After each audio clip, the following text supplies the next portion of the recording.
Maranatha, the Lord is coming. A devotional by Ellen G. White. September 30. The special resurrection. And many of them that sleep in the dust of the earth shall awake, some to everlasting life, and some to shame and everlasting contempt. Daniel 12:2. It was at midnight that God chose to deliver his people. As the wicked were mocking around them, suddenly the sun appeared, shining in his strength, and the moon stood still. Dark, heavy clouds came up and clashed against each other. But there was one clear place of settled glory, whence came the voice of God like many waters, shaking the heavens and the earth. There was a mighty earthquake. The graves were open, and those who had died in faith under the third angel's message, keeping the Sabbath, came forth from their dusty beds, glorified to hear the covenant of peace that God was to make with those who had kept his law. Those who sleep in Jesus will be called from their prison house to a glorious immortality.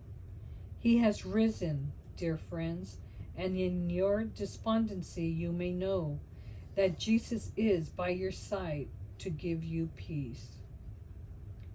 I know what I am talking about.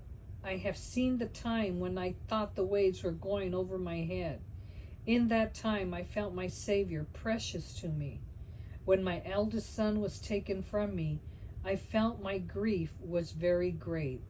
But Jesus came to my side, and I felt his peace in my soul. The cup of consolation was placed to my lips. And when he who had stood by my side for 36 years was taken, we had labored together side by side in the ministry, but we had to fold the hands of the warrior and lay him down to rest in the silent grave. Again, my grief seemed very great, but after all came the cup of consolation. Jesus is precious to me. He walked by my side, and he will walk by your side. When our friends go into the grave, they are beautiful to us. It may be our father or mother that we may lay away.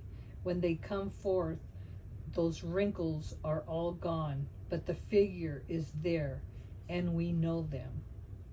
We want to be prepared to meet these dear friends as they come forth in the resurrection morning.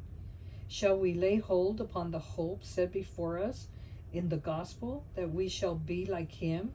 For we shall see him as he is.